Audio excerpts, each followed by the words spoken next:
بسم اللہ الرحمن الرحیم۔ معزز ناظرین و سامعین کرام، السلام علیکم ورحمۃ اللہ وبرکاتہ۔ قصص الانبیاء کی آج کی قسط میں آپ حضرت ارمیہ بن حلقیہ علیہ السلام کا ذکر سنیں گے۔ آپ علیہ السلام کا تعلق لاوی بن یعقوب کے خاندان سے ہے۔ بعض نے کہا ہے کہ یہی خضر علیہ السلام ہیں۔ یہ بات ضحاک نے حضرت ابن عباس رضی اللہ عنہما سے بیان کی ہے، لیکن یہ روایت غریب ہے، صحیح نہیں ہے۔ علامہ ابن عساکر نے کہا ہے کہ بعض آثار میں ہے کہ آپ نے حضرت یحییٰ بن زکریا علیہ السلام کا دمشق میں خون بہتا دیکھا تو آپ نے کہا، اے خون، تو نے لوگوں کو فتنے میں مبتلا کر دیا ہے، اب پرسکون ہو جا۔ تو وہ پرسکون ہو گیا اور رک گیا، یہاں تک کہ وہ بالکل غائب ہو گیا۔ ابو بکر بن ابی دنیا نے اپنی سند سے حضرت عبداللہ بن عبد الرحمن سے ذکر کیا ہے کہ ارمیہ علیہ السلام نے کہا کہ اے اللہ، تیرے بندوں میں سے تجھے کون زیادہ محبوب ہے؟ اللہ نے فرمایا کہ مجھے وہ زیادہ محبوب ہے جو مجھے زیادہ یاد کرتا ہے، جو میری یاد میں رہ کر مخلوق سے بے خبر ہو جاتے ہیں، جن کو فنا کے وسوسے پریشان نہیں کرتے اور نہ باقی رہنے کی زیادہ باتیں اور خواہش کرتے ہیں۔ جب ان کے سامنے دنیا کی عیش و عشرت پیش کی جاتی ہے تو وہ اسے ناپسند کرتے ہیں، اور جب معاش میں تنگی کی جاتی ہے تو وہ خوش ہوتے ہیں۔ ان کو اپنی محبت کا عطیہ دوں گا اور ان کی خواہشات سے بڑھ کر ان کو عطا کروں گا۔ حضرت وہب بن منبع رضی اللہ عنہ فرماتے ہیں کہ اللہ تعالیٰ نے بنی اسرائیل کے انبیاء میں سے ایک نبی جن کا نام حضرت ارمیہ علیہ السلام تھا، ان کی طرف وحی کی۔ تب بنی اسرائیل میں نافرمانیاں عام ہو گئی تھیں۔ اللہ تعالیٰ نے ان کو فرمایا کہ اپنی قوم میں کھڑے ہو کر ان کو خبردار کرو کہ ان کے دل تو ہیں لیکن وہ سمجھتے نہیں ہیں۔ میں نے ان کے آباء و اجداد کی درست حالت کو یاد کیا تو میری توجہ ان کے بیٹوں کی طرف ہو گئی۔ مجھے ان کے بیٹوں پر رحم آنے لگا۔ ان سے پوچھو کہ انہوں نے میری اطاعت کا نتیجہ کیسے پایا؟ کیا میری نافرمانی کرنے والا کبھی سعادت مند ہو سکا ہے؟ کیا میرا اطاعت گزار میری اطاعت کرنے سے بدبخت ہوا؟ جانور بھی اپنے وطن کو یاد کر کے اس کی طرف شوق کرنے لگ جاتے ہیں۔ ان لوگوں نے وہ چیزیں چھوڑ دی ہیں جن کی وجہ سے میں نے ان کے آباء و اجداد کو عزت سے نوازا تھا، اور ان لوگوں نے اور کاموں میں عزت تلاش کرنا شروع کر دی ہے۔ ان کے علماء میرے حق کا انکار کر چکے ہیں۔ ان کے قراء نے اپنے علم سے فائدہ نہیں اٹھایا۔ ان کے عبادت گزاروں نے میرے سوا اوروں کی عبادت کی۔ ان کے حکمرانوں نے میرے اور میرے رسولوں کے ذمہ جھوٹی باتیں لگائی ہیں۔ انہوں نے اپنے دلوں میں مکر و فریب جمع کیا ہے اور اپنی زبانوں کو جھوٹ کا عادی بنایا ہے۔ مجھے اپنے جلال اور عزت کی قسم، میں ان پر ایسے لشکر بھیجوں گا جو ان کی زبان نہیں سمجھیں گے، ان کے چہرے نہیں پہچانیں گے، ان کے رونے پر رحم نہیں کریں گے۔ میں ان میں ایسا جابر اور سخت بادشاہ بھیجوں گا جس کے لشکر بادلوں کے ٹکڑوں سے بھی زیادہ ہوں گے۔ وسیع و عریض دروں کی طرح سواروں کی جماعتیں اور مختلف قسمیں ہوں گی۔ گدوں کے اڑنے کی طرح ان کی پھڑپھڑاہٹ ہوگی۔ ان کے شاہ سواروں کا حملہ عقابوں کی طرح ہوگا۔ وہ آبادیوں کو کھنڈر بنا دیں گے اور بستیوں میں دہشت پھیلا دیں گے، ایلیا اور اس کے باسیوں کے لیے۔ افسوس، میں ان کے قتل کے لیے کیسے زبردست طریقے سے ان کو تباہ کر دوں گا اور ان پر غلاموں کو مسلط کر دوں گا۔ دلہنوں کا شور و غوغا چیخ و پکار میں بدل دوں گا۔ گھوڑوں کی ہنہناہٹ کی جگہ بھیڑیے غرانے لگیں گے۔ عزت و شرف والے محلات کو درندوں کے مسکن میں بدل دوں گا۔ سورج کی روشنی کی جگہ گرد و غبار کے بگولے بلند ہوں گے۔ عزت کی جگہ ذلت اور نعمت کی جگہ غلامی مقدر بن جائے گی۔ ان کی عورتیں اپنے سروں میں خوشبو کی جگہ مٹی ڈالیں گی۔ وہ قالینوں کی بجائے سادہ زمین میں چلیں گے۔ میں ان کے جسموں کو زمین کا کوڑا کرکٹ بنا دوں گا۔ ان کی ہڈیاں سورج کی دھوپ کی نظر ہو جائیں گی۔ میں ان کو طرح طرح کے عذاب میں مبتلا کروں گا۔ پھر آسمانوں کو حکم دوں گا کہ وہ لوہے کا طبق بن جائے اور زمین کو تانبے کا ٹکڑا بنا دوں گا۔ اگر آسمان سے بارش برسے گی تو زمین سے کچھ نہیں اگے گا، تو جانوروں پر رحم کی بنا پر ہوگا۔ میں کھیتی کے موسم میں بارش کو روک لوں گا اور کھیتی کی کٹائی کے موسم میں بارش برساؤں گا۔ اگر ان کی کاشتکاری سے کچھ اگے گا تو اس پر کوئی آفت مسلط کر دوں گا، اگر پھر بھی کچھ بچ گیا تو اس سے برکت چھین لوں گا، اگر وہ مجھ کو پکاریں گے تو ان کو کوئی جواب نہ دوں گا، اگر وہ مجھ سے مانگیں گے تو ان کو کچھ نہیں دوں گا، وہ اگر روئیں گے تو ان پر رحمت نہیں کروں گا، اگر وہ عجز و انکساری کریں گے تو میں اپنا چہرہ ان سے پھیر لوں گا۔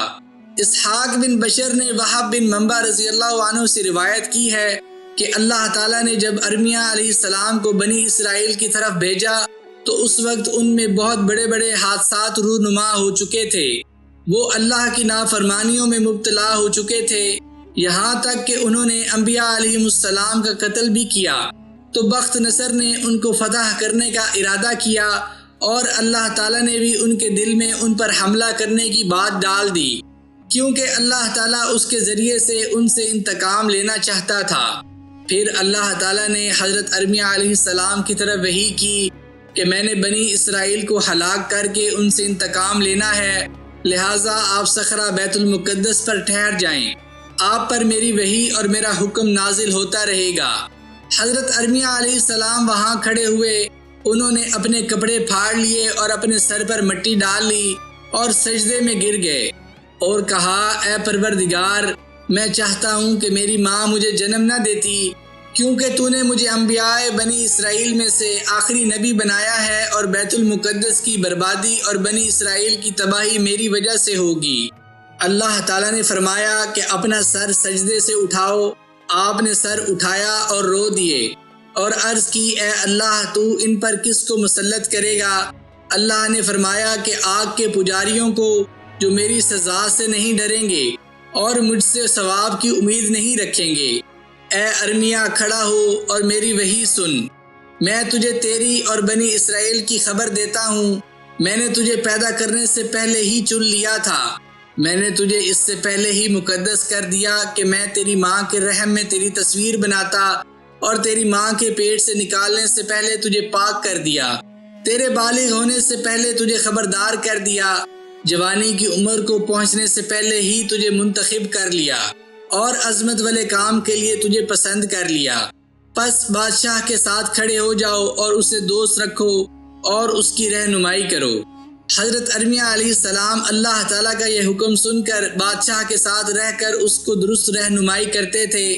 آپ پر اللہ کی طرف سے وحی نازل ہوتی رہی، یہاں تک کہ بڑے برے حادثات پیش آئے اور وہ ان چیزوں کو بھول گئے جن کی بنا پر اللہ تعالیٰ نے ان کو ان کے دشمن سخاریب اور اس کے لشکروں سے نجات دی تھی۔ حضرت کعب فرماتے ہیں کہ حضرت ارمیہ علیہ السلام نے کہا کہ اے اللہ، میں تیرے چہرے کی برکت سے علم الہی سیکھ رہا ہوں، کیا میرے جیسا کوئی کمزور و ذلیل تیرے سامنے بات کرنے کی جرت کر سکتا ہے؟ تو نے اپنی رحمت سے اب تک مجھے باقی رکھا، مجھ سے زیادہ اور کوئی اس عذاب اور وعید سے ڈرنے کا حق نہیں رکھتا، کیونکہ اتنا لمبا عرصہ بیت چکا ہے، ان میں ٹھہرا ہوا ہوں اور وہ لوگ گناہ کیے جا رہے ہیں، میرے آس پاس تیری نافرمانی کر رہے ہیں اور میں نے ان کو روکا نہیں، ٹوکا نہیں۔ اگر مجھے عذاب دے گا تو میرے گناہ کے سبب ہوگا، اگر رحمت کرے گا تو میرا تیرے بارے میں یہی گمان ہے۔ اللہ تعالیٰ نے فرمایا، اے ارمیہ، میں تیرے سامنے بنی اسرائیل کا شکوہ کرتا ہوں، میں تو ان کے لیے مہربان چرواہے کی طرح ہوں، ان سے ہر قحط سالی اور تنگی دور کرتا رہا ہوں، تر و تازگی مہیا کرتا رہا، حتیٰ کہ مینڈوں کی طرح طاقتور ہو گئے اور ایک دوسرے کو سینگوں سے مارنے لگے۔ ان پر افسوس، بہت افسوس ہے، میں صرف اس کو عزت و تکریم دوں گا جو میری عزت کرے گا، اور میں اس کو ذلیل کروں گا جس کے ہاں میرے حکم کی اہمیت نہ ہوگی۔ ان سے پہلے کتنی ہی تو قومیں گزری ہیں کہ وہ میری نافرمانی پوشیدہ طور پر کرتی تھیں، اور یہ قوم میری نافرمانی کھلے طور پر کرتی رہی ہے۔ ان کی نافرمانی مساجد اور بازاروں میں سے پہاڑوں کی چوٹیوں پر اور درختوں کے سائے تلے ہوتی ہیں، حتیٰ کہ آسمان و زمین اور پہاڑ ان کی نافرمانیوں سے چلا اٹھے ہیں، زمین کے دور اور قریب کے جنگلی جانور ان سے نفرت کرنے لگے ہیں، وہ کسی جگہ نافرمانیوں سے باز نہیں آتے اور کتاب کے علم سے فائدہ نہیں اٹھاتے۔ جب حضرت ارمیہ علیہ السلام نے ان کو خدا کا پیغام سنایا اور ان کو اللہ کی وعید اور عذاب سے ڈرایا تو ان لوگوں نے آپ کی نافرمانی کی اور آپ کو جھٹلایا اور کہنے لگے تم نے جھوٹ بولا ہے اور تم نے اللہ تعالیٰ کی ذات پر بہت بڑا بہتان لگایا ہے۔ کیا تو یہ کہتا ہے کہ اللہ تعالیٰ اپنی زمین اور مساجد کو اپنی کتاب اور وحدانیت سے خالی کر دے گا؟ جب زمین میں اللہ کا کوئی عبادت گزار، کوئی مسجد اور کتاب نہیں رہے گی تو اس کی عبادت کون کرے گا؟ اس میں کوئی شک نہیں کہ تو نے اللہ پر بہت بڑا بہتان لگایا ہے اور تیرا دماغ خراب ہے، نعوذ باللہ من ذالک۔ پھر انہوں نے آپ کو پکڑ کر زنجیروں سے جکڑ دیا اور قید خانے میں بند کر دیا۔ پس اللہ تعالیٰ نے ایسے حالات میں ان پر بخت نصر کو بھیجا اور وہ ان پر اپنے لشکروں کو لے کر حملہ آور ہوا اور ان کے علاقے میں اتر کر ان کا محاصرہ کر لیا۔ اسی کے متعلق اللہ تعالیٰ نے اپنی کلام پاک میں ارشاد فرمایا ہے، فجاسو خلال الدیار، وہ گھروں میں گھس گئے۔ جب ان کے محاصرہ کی مدت لمبی ہو گئی تو انہوں نے ذلت و پستی کے ساتھ اپنے آپ کو اس کے حوالے کر دیا اور دروازے کھول دیے، اور دشمن کے لشکر گلی گلی اور کوچہ کوچہ میں آ گئے۔ پھر بخت نصر نے ان میں جاہلیت کا حکم نافذ کر دیا اور ظالم بادشاہوں جیسا ان کے ساتھ سلوک کیا۔ ان میں سے 1/3 کو قتل کیا اور 1/3 کو قید کر لیا، اور صرف اپاہجوں اور ضعیف مردوں اور عورتوں کو چھوڑا۔ پھر اپنے گھوڑوں کے ساتھ ان کو روند ڈالا، بیت المقدس گرا دیا، عورتوں کو ننگا کر کے بازار میں لا کھڑا کیا اور بچوں کو ہانک کر ساتھ لے گیا۔ لڑائی کے قابل لوگوں کو قتل کر دیا، قلعوں کو تباہ و برباد اور مساجد کو گرا دیا۔ بخت نصر بیت المقدس میں اپنے لشکروں سمیت داخل ہو گیا اور اس نے پورے شام کو روند ڈالا اور بنی اسرائیل کو مکمل طور پر ختم کر ڈالا۔ جب وہ فارغ ہو کر واپس جانے لگا تو اس نے تمام مال و دولت لوٹ لی اور قیدیوں کو ہانک کر ساتھ لے گیا۔ ان کے بادشاہوں اور علماء کے بچوں کی تعداد 90,000 تھی۔ اس نے بیت المقدس میں گندگی پھینک کر اور اس میں خنزیروں کو ذبح کر کے اس کی توہین کی۔ حضرت داؤد علیہ السلام کے خاندان سے تعلق رکھنے والے بچے 7,000 تھے۔ حضرت یوسف علیہ السلام اور ان کے بھائی بنیامین کے خاندان سے 11,000 بچے تھے۔ 8,000 کا تعلق عیشا بن یعقوب کے خاندان سے تھا اور 14,000 بچوں کا تعلق زبالون اور نفتالی بن یعقوب سے تھا، اور 14,000 کا تعلق دان بن یعقوب سے تھا۔ 18,000 یستاخر بن یعقوب سے، 2,000 زیکون بن یعقوب سے، 4,000 روبیل بن لاوی سے، اور باقی 12,000 کا تعلق قوم بنی اسرائیل سے تھا۔ ان سب کو لے کر بابل پہنچ گیا۔ اسحاق بن بشر نے وہب بن منبع سے بیان کیا ہے کہ جب بخت نصر نے سب کچھ کر لیا تو اس کو کہا گیا کہ ان کا ایک ساتھی ان کو ان آنے والے اس قسم کے حالات سے ڈراتا رہتا تھا اور تیرے حالات ان کو بتاتا تھا۔ وہ ان کو کہتا تھا کہ تو ان کے لڑائی کے قابل افراد کو قتل کر ڈالے گا، ان کے بچوں کو قید کر لے گا، ان کی مساجد کو گرا دے گا، ان کے گرجوں کو جلا دے گا۔ لیکن ان لوگوں نے اس کو جھٹلایا، اس پر بہتان لگائے اور اس کو مارا پیٹا اور اس کو بیڑیوں میں جکڑ کر قید خانے میں ڈال دیا۔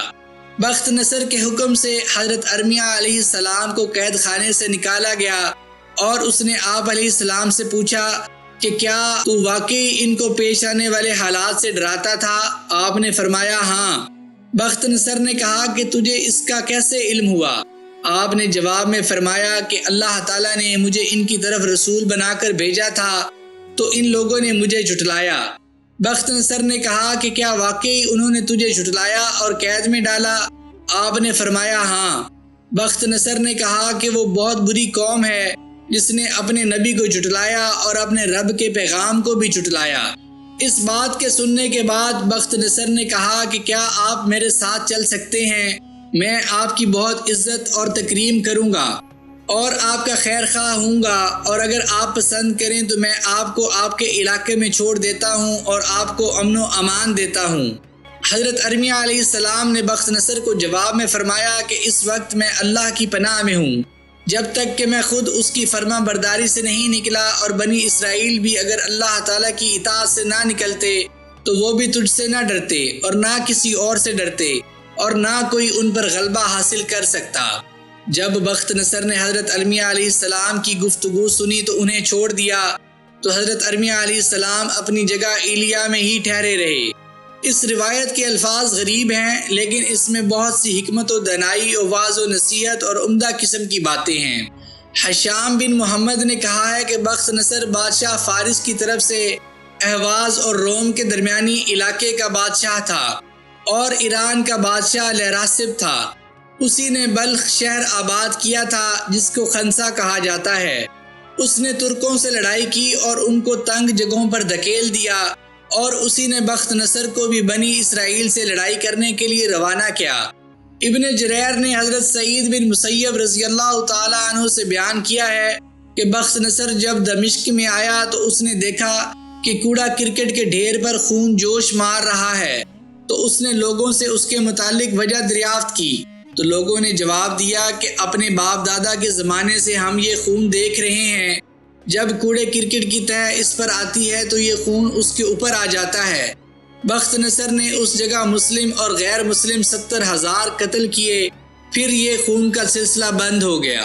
اس کی سند حضرت سعید بن مسیب رضی اللہ عنہ تک صحیح ہے، اور حافظ ابن عساکر کا کلام اس سے پہلے گزر چکا ہے، جس سے معلوم ہوتا ہے کہ یہ خون حضرت یحییٰ علیہ السلام کا خون تھا، لیکن یہ بات درست نہیں ہو سکتی، کیونکہ یحییٰ بن زکریا علیہ السلام کا زمانہ بخت نصر سے بہت بعد کا ہے۔ ظاہری طور پر معلوم ہوتا ہے کہ یہ کسی پہلے نبی کا خون تھا یا کسی نیک بزرگ کا خون تھا۔ حشام کہتے ہیں کہ بخت نصر جب بیت المقدس میں آیا تو اس کے بادشاہ نے اس سے صلح کر لی۔ اس کا تعلق آل داؤد علیہ السلام سے تھا۔ اس نے بنی اسرائیل کے متعلق اس سے ساز باز کر لی۔ بخت نصر نے کچھ آدمی اس سے گروی لیے اور واپس آ گیا۔